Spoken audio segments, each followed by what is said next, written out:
As they say, you earn a living by what you get, but you earn a life by what you give. And so the second step in finding flow is that you can only really find your flow if you have a desire to use your dharma or your purpose in service to others. And therefore you find the people who have the greatest desire to selflessly serve are the people who find their flow.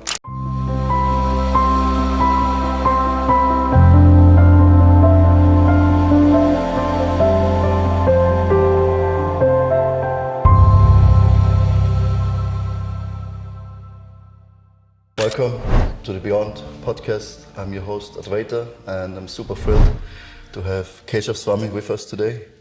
Maharaj is traveling all around the world, inspiring young, old, everyone with his knowledge and wisdom from the ancient knowledge from the Bhagavad Gita and other Vedic texts, and wants to really help us to be the best version of ourselves, to understand who we are, what is beyond this material world.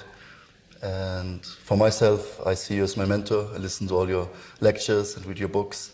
And we're also going some few years already the same path. And would like to call you my friend. Yes, it's an honor to be here, Advaita. And I love the name of your podcast, Beyond, because I think from a young age, as we go through life and we go through different experiences, we're always, that question is there something more? Is there something more? And I think that question of is there something more lies deep within every living being. And so I think your podcast is on point. Thank you. I was thinking a lot how to name it, but Beyond is such a big, topic. Yeah. And my channel, the name is Atma Flow. Right. So the idea was behind to help people to be more aligned with the body, with the mind, but then using these techniques and practices to understand that we're not the body, we're not the mind, that we're the self within the Atma, and of course to be in flow. And this is the topic for today. Since many months, years, my main topic is how to be in flow, to be more productive, to be in the present moment, to help other people to step into this flow state, effortless flow, being in the zone, getting things done, being focused. But it's not enough. For me, in my own spiritual path, I know it's helpful, and I think everyone would benefit for just being in the flow, movement. We all get stuck in our bodies and our overthinking of problems which not really exist. So I would really like to know your perspective on maybe the spiritual aspect of flow. What does it mean to really flow, be aligned with God, with divinity, and be truly your highest self? No, it's such a good point. And flow is such an interesting topic. And before I go into the spiritual aspect, which I want to share 3 aspects with you, I'll just tell you the first kind of connection I had with this concept of flow. And it was, I guess, before even I was on the spiritual path, on a serious way. Someone told me, in your life, you have a certain amount of capacity. And in life, there's a certain amount of challenge and risk as well. And what he said is that if the risk and challenge is much higher than your capacity, then you become overwhelmed and you burn out. And he said, if your capacity is higher than your challenge and risk, then what happens is life becomes boring. It doesn't seem to have any excitement or adventure. And he said the flow of life is to somehow live in such a way where you take on enough risk, you take on enough adventure and uncertainty and challenge, and it exactly matches your capacity. And when you are able to match those 2 things, then what you're basically doing is living in flow. And that's where you can actually maximize your potential and unleash your capacity. Like kind of coming out of the comfort zone, but not going into the pain zone.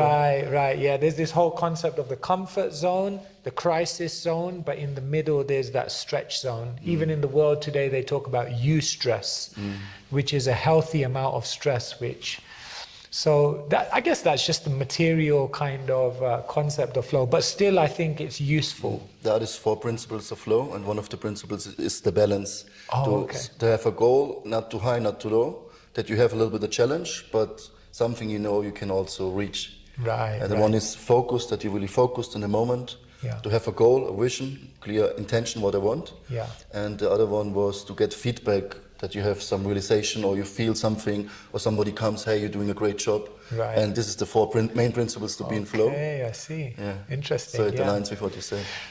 No, definitely. And maybe this is a good point at which I can introduce my understanding from the Bhagavad Gita about spiritual flow. Because spiritual flow is magical, it's mystical, and it's actually the real fulfillment of life. And what I'll do is, if you just give me a few minutes, I'll explain it in 3 steps. Sure. Yeah. And then what we can do is I'll say them quickly, and then we can backtrack and then unpack each one if you like to. The first principle of finding flow and spiritual flow is finding your purpose. And this is something we hear about in the world today again and again. In Sanskrit, we had the word dharma, which means the unique function that each one of us have. And so in this finding your purpose, what's very interesting in the Bhagavad Gita, it mentions that everybody has 2 purposes. Most people in this world know about having their one purpose. But what the Bhagavad Gita actually explains is that we each have 2 purposes. The first purpose in Sanskrit is known as Swadharma, which means your purpose in this world. Each one of us have abilities, a psychology, a certain personality, and we have to know what that is and then realize what kind of work, what kind of occupation, what kind of activity we should do to maximize our impact in this world. So that's Swadharma. But then the Bhagavad Gita explains that we each have a Sanatan Dharma. And Sanatan Dharma means your eternal purpose, your overarching purpose, your ultimate purpose. And that purpose is that we're each spiritual beings, and that this life is a journey, and that through this journey of life we're trying to reach eternity. And so what the Bhagavad Gita says is the first step in finding your spiritual flow is to orientate yourself by understanding Dharma. And when understanding Dharma, realize there are 2 aspects: your Swadharma or your worldly Dharma, and your Sanatan Dharma or your eternal overarching Dharma. Step 1. And they're both same important, or is it like? Yeah, they can be integrated. Maybe we can go in a bit detail. Let me just say the whole process and then we can backtrack. Step number 2 is, once you've found your purpose, the second step in finding your spiritual flow is to deepen your mood of service, to deepen your desire to contribute selflessly. What happens is that when we have a desire to serve others, to serve the world, to bring happiness, knowledge, to awaken and unleash the potential within others, then what happens is, in that desire of completely selflessly giving, then what happens is divinity becomes interested in us. Because they say you earn a living by what you get, but you earn a life by what you give. And so the second step in finding flow is that you can only really find your flow if you have a desire to use your dharma or your purpose in service to others.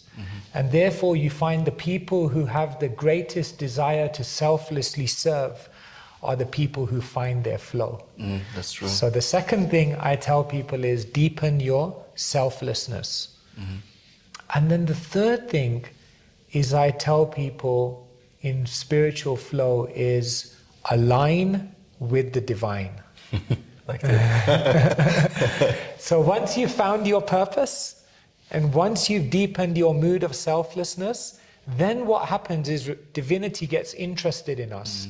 And then what divinity begins to do is open up many, many opportunities, open up many, many doors in our life, invite us to start walking different paths and taking on different initiatives. And what we have to do is be able to completely align ourselves with the divine plan that's opening up. Sometimes in our life, a door of opportunity may open up, And we almost know that this is inviting me, but we may lack confidence, or we may feel fearful, or we may, be worried about failure, or so many things, and therefore we hesitate. So the third step in someone who finds their spiritual flow is no hesitation. They are completely aligned and hearing, ears open, eyes open, heart open, to trying to understand what is the divine opportunities that divinity is opening up for me. So in essence, that's spiritual flow. Number one, find your purpose. Number two, deepen your selflessness. And number three, align with the divine. It's interesting because there's the saying, the dharma of water is to be wet, sugar is sweet, and the dharma of the self, of the soul, is to serve. So it's aligned, and this service aligned with divinity. It's actually what makes out spiritual flow, right? Yes. Can you say it like that? Yeah, no, definitely. And so, each one of us have experienced the beauty of selflessness. Sometimes people have a reservation. If I'm selfless, I'll be exploited. If I'm selfless, then I'll lose out. If I'm selfless, then I'll burn out. But actually, for one who's in spiritual flow, when they give, their giving is like receiving. Because it's such a fulfillment of the soul to be able to give and contribute. There's no more energizing, inspiring, and fulfilling thing in someone's life than when you actually contribute to others with no agenda and motivation. That's beautiful. But how to find the purpose, how we get into this energy of having a goal or a purpose in life? Yeah. And you raised that question when I talked about finding purpose, that we have these two purposes, and are they as important? How do they align? How do we find them? And that's a process. I would say in finding purpose, the first thing is, now we specifically talk about swadharma, your purpose in this world.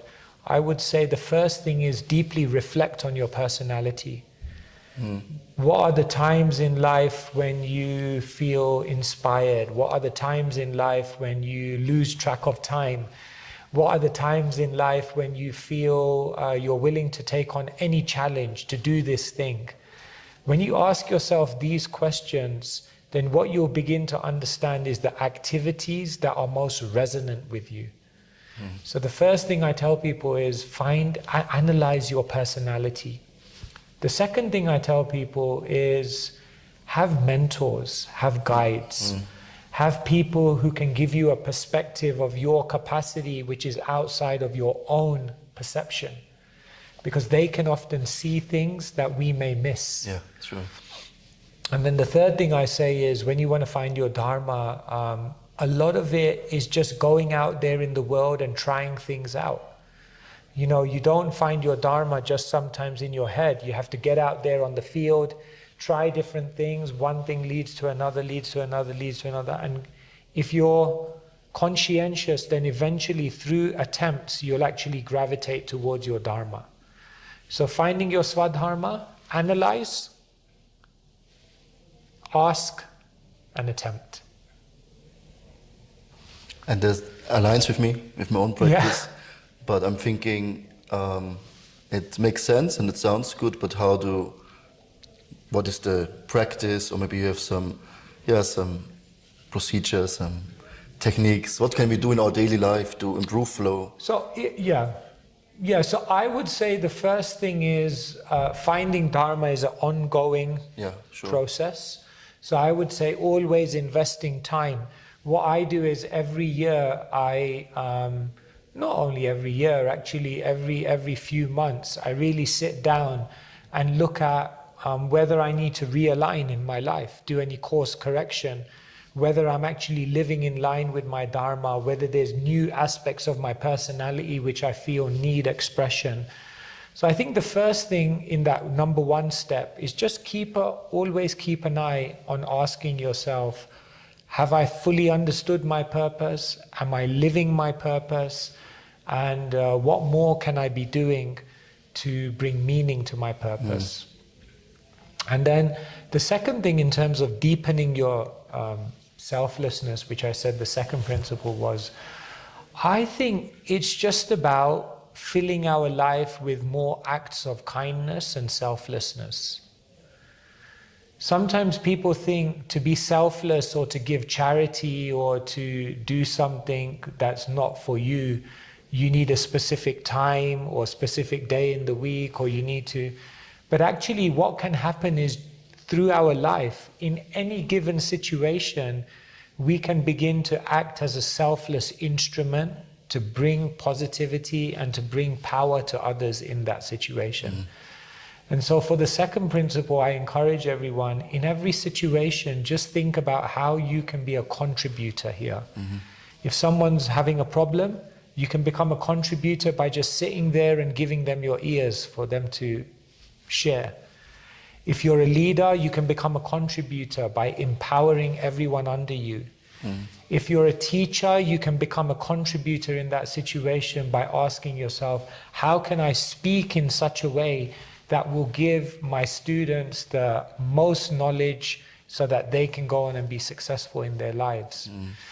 So the second principle, I think, is to realize that selflessness is not an isolated part of your life, but it can actually be incorporated in every situation. Wow. And the third one, aligning with the divine, that's probably the hardest one. Because how many of us can say, I know God is telling me to do this? It's hard sometimes. Sometimes we feel, is he telling me? Is he not telling me? Intuition. Intuition. The voice inside. And is it the mind or is it an intuition? And it's hard to know that. But what happens is that this stage requires one to be very, very prayerful. Yes, I believe that. And I don't know how it is for you, but prayer doesn't come naturally to me. And over the years, I've had to actually cultivate my capacity to actually open my heart before divinity and to actually, in a very personal way, try to have a connection. And so, through prayer. Another thing that helps me in step number 3 of aligning with the divine is journaling. Oh yeah. Because I feel that when I journal and I explore my inner world, it's almost a space where I can converse with God. And therefore, what I often do in a journal is some of it will be reflection work, and some of the writing in my journal will be a prayer. And in that prayer, I feel that it helps open up a communication channel. So aligning with the divine means to open up that communication channel. I would like to add something. Yeah, go for it. Maybe 10 years ago, I had a very spiritual, good time, the best time ever. And I met Keshava Swami in Cologne. There was the festivals of chariots. And I asked Maharaj, I have a really good time and I'm going to India now, and somehow I know when the good time is so high, then it goes also very low. So what can I do to stay on this spiritual high? I was still a monk in this time, and it was easy to connect, be in the flow, because everyone is in the flow.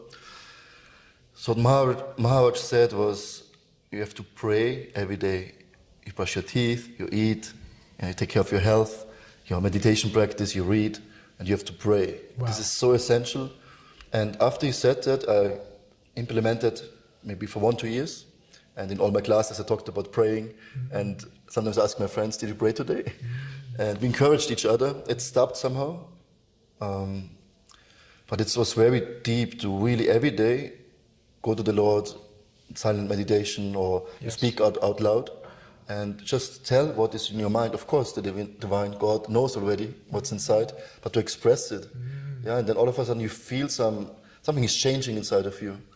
And that's so beautiful, and I'm happy that you mentioned this point now, because I'm praying every day, but more silent meditation. So you reminded me now, actually, this is my alignment with the divine, to pray out loud and tell my heart, open my heart. That's we live in a world which is so impersonal. what to speak about having a conversation with divinity. Oftentimes, even with the people around us, we're having conversations, but we're completely somewhere different. Yes, true. And so to really hear someone, you don't only have to be present and hear with the ears, but you have to really hear with the heart. And so one of the real biggest challenges in life is to overcome our impersonalism, and that impersonalism with divinity as well. And so, it's a great challenge, but it's a great opportunity. Yeah. One more question. Yeah. Sometimes you have these days and you are just in flow, everything is happening and you're spiritual in life, but then you go to sleep and you lose everything and you wake up and go to bed late, and like, how can I wake up every day in the morning and just be driven, by this energy of flow? What can I do in my daily life, in my practice? It's always these ups and downs, it's confusing. Yes. Challenging. Yes. What I try to do in my life is always have 3 things that are integral to my life and in any given time. I always try to be doing something I love. I always try to continuously try to learn. And I always have something which I am launching. I'll explain what I mean. So the first thing is, I try to always have in my life some activities which I do every day which I just love, which are just easy, which are just effortless, which I look forward to doing. I always in my life try to keep as part of my day some time where I'm learning. Because I think when there's learning, there's a feeling of discovery, there's a feeling of exploration, there's a feeling that, you're uncovering something you've never seen before. So that's very inspiring. And the third thing is launch. I always try to have something in my life, an initiative, an innovation, a project, a contribution, or something which I'm launching and trying. And I find when I have these 3 elements, something you love, something you're learning, and something you're launching, then what happens is every day becomes so valuable. And therefore, some days we wake up and we feel a little, but when we're loving, learning, and launching, it's like, I'm ready. Let's. This is life. I can completely align with that. Yeah. It's so true. What a quote of yours I like the most is the best alarm clock, waking up in the morning with purpose. Yes. If you have a project, if you go traveling, flying to America, to India, you have a purpose, you wake up, you can't even sleep. Yes. Imagine a life like that, you're full of energy and enthusiasm, and having this purpose and knowing what is my dharma, what is my nature, my qualities, how can I serve and how can I align with divinity. And I think this is the key to effortless flow. I think so. And I think, Advaita, the work that you're doing with, the podcast, with your breath work, and just raising this point of flow, I think it's so needed in the world. Some of us really feel like, we feel stuck. I think a lot of people out there, and just this hope that yes, there is a flow, there is a divine flow for my life, and somehow if I just move myself and into that stream, then I can. It's such a beautiful thing, isn't it, when you're in a stream and you're flowing with the current, and it's just you swim and it's just like effortless. Like different worldview. So so thank you for all your work, and I think let's keep on these principles, and maybe just to recap on those principles. Number 1, find your purpose. Number 2, deepen your selflessness. And number 3, align with the divine. Look out for all those signs. And when we do these 3 things, then we'll find magical things happening in our life. Beautiful. One more thing just came in my mind. When I was a monk traveling, and then one friend told me, you're always in the flow. And it started there, and I was like, oh yeah, really, I'm in the flow. things are happening and people are paying your ticket to India. And I was Yeah. like, just like, what's going on, you know? And then I realized there's some divinity guiding me. And this is where I started the journey of meditating about being in flow. Yeah. And so I can just encourage you, think about your life. What were the moments? Remember them, try to feel them again, relive them. You can enter any time, because all of us were in the flow at one point. Yes. And we all can be in the flow. And life is not just about flow. The flow is just helping us to reach our purpose. Yes, Yeah. reach our purpose. In Thank you service, so much. aligning with divinity. Yes. Keshava Swami, I really appreciate Thank you so your much, presence here. Advaita. Thank you.